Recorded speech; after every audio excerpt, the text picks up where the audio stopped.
This topic, or today's topic, is the state of the nation. Time to face the facts. First, the 56th Madaraka Day will be marked on Saturday this week.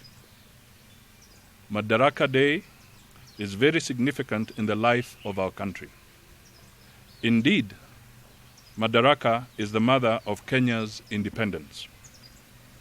On this day, slightly over half a century ago, we Kenyans gained internal self-government. This meant that apart from defense, finance, and foreign affairs, the rest of the government was in our own hands. 6 months later, we gained full independence. Whenever we mark occasions like Madaraka Day, it is time to look ourselves honestly in the mirror and admit the truth that we see there. We should not gloss over things and the kinds of political half-truths and untruths as we are fond of doing on these national days.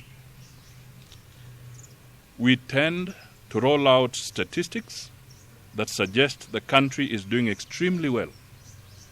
Yet the people cannot see or feel the alleged success in their lives.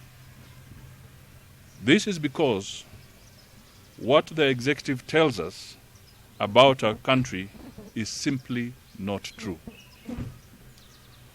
The greater part of our Madaraka has been characterized with remarkable misrule and abuse of institutions.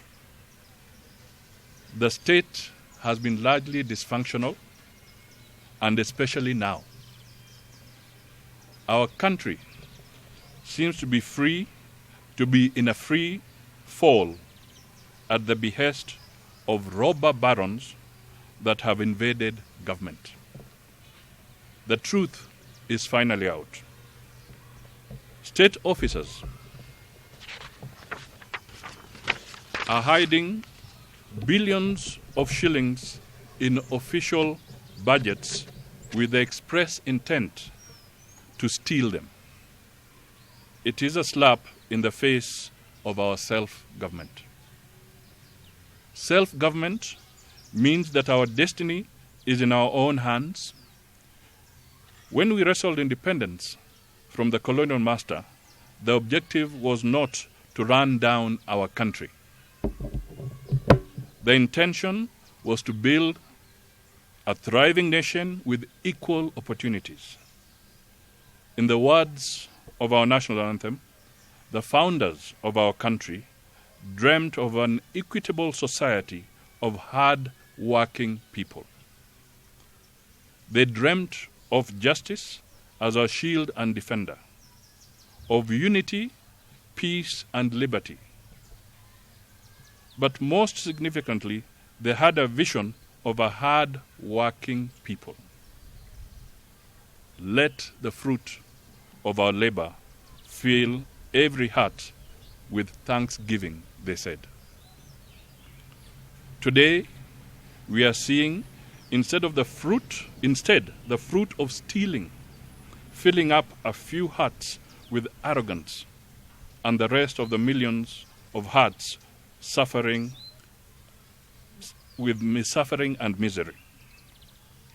We are seeing a country that is overborrowing so as to satisfy the greedy appetite of a few thieves. To paraphrase the great Mahatma Gandhi,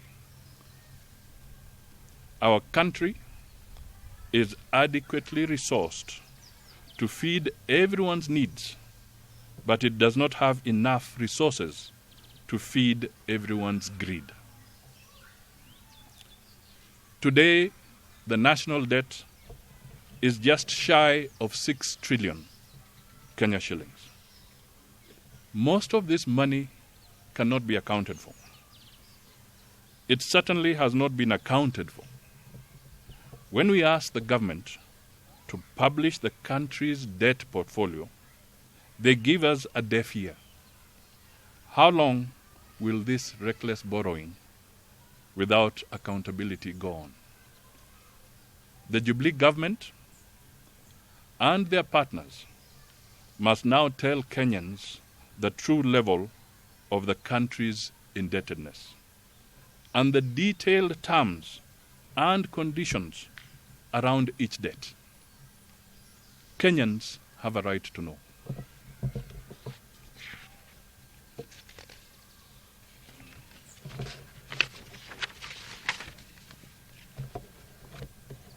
The time has also come when we must now establish an independent public debt management authority.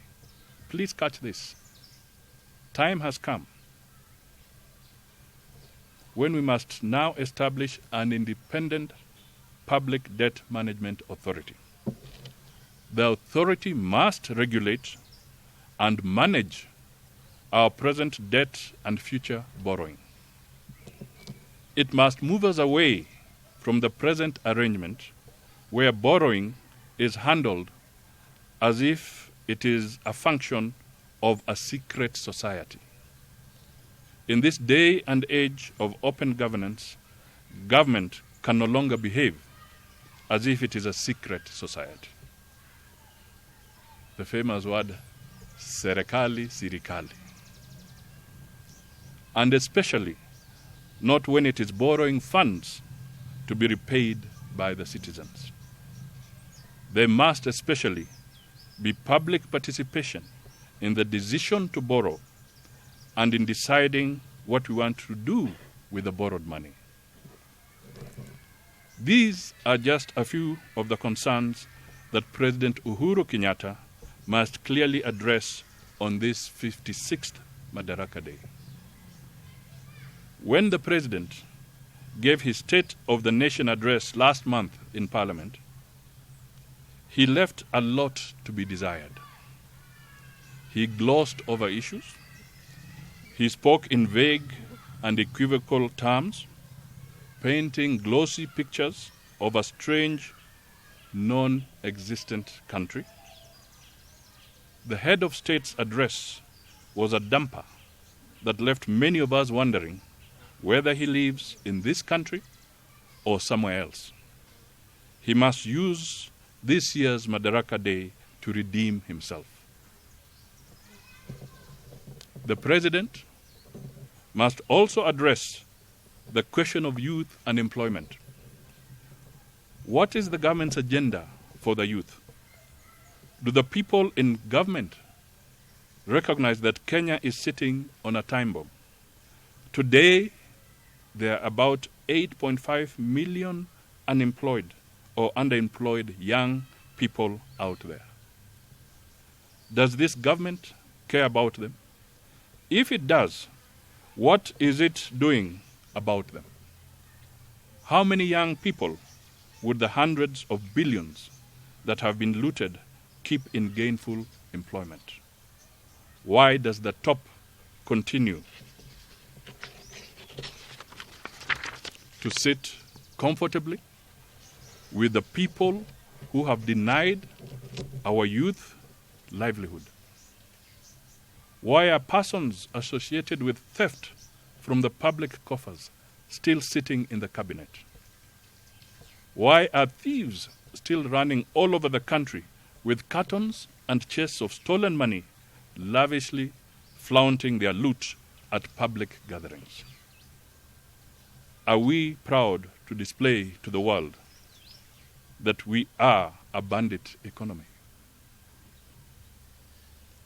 It is sad that while these individuals in government are conspicuously flaunting their ill-gotten wealth, millions of citizens smart under the oppressive weight of the cost of living. As a nation, we must now embrace our national values as espoused in Chapter 6 of our Constitution, and especially Article 10. We must begin calling thieves by their true name instead of deodorizing theft by calling it corruption. We must ask ourselves about the impact of this theft on the cost of living. The link between theft and the oppressive cost of living is enough cause for us to outlaw the thieves and their associates. The President must also address the ongoing wrangles in the education sector. Kenyans expect persons in cabinet to be their servants and to comport themselves with the requisite humility. We cannot have overbearing individuals barking at Kenyans when they should be explaining government policy. They say that if you want to destroy a nation, target its children. We are hearing frightful things about the new competence-based curriculum that seems to be forced down our throats. The Ministry of Education must sit down with the leaders of the teachers' unions and other stakeholders and listen to their concerns about the curriculum. It is reckless to tell Kenyans that the train has already left the station. Where is this train going? Is there a broken bridge across the valley ahead? So specifically here, the President should direct his Minister for Education to engage in dialogue with the concerned stakeholders, including the teachers and other educationists. Meanwhile, insecurity is back again. We have witnessed troubling incidents of orchestrated insecurity in several parts of the country. Organized criminals and the gangsters are murdering Kenyans in cold blood in the Rift Valley, western and northeastern parts of Kenya. Parts of Nairobi and central Kenya remain unsafe as well. The government must step up to the plate. Turning to the regional affairs, our country has traditionally been a leader in regional peace initiatives. This role is now slipping away literally through our fingers. We have our own tiffs with Somalia and Uganda over territorial issues. President Jomo Kenyatta used to underscore the sanctity of our territorial integrity. What seems to have gone wrong? We need to tap established international law forums to correct the question of our territorial integrity without escalating relations with our neighbors. We also need to recapture and resume our role as regional peacemakers. There exists intrastate challenges in Ethiopia, South Sudan, and of course Somalia.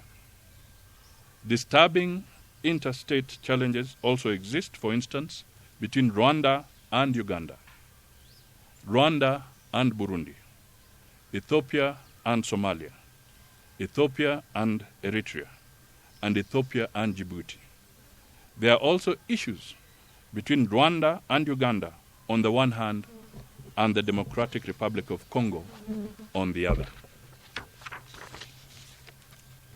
The latter is coupled up with internal challenges, competing centers of power in the DRC. Without a doubt, both the Horn of Africa and the Great Lakes region continue to be powder kegs. They require a stable Kenya as a regional stabilizing player. Kenya must therefore swiftly put her house in order by addressing all the issues that I have raised above before she can reclaim her leading role in the region. End of statement. Now I would be glad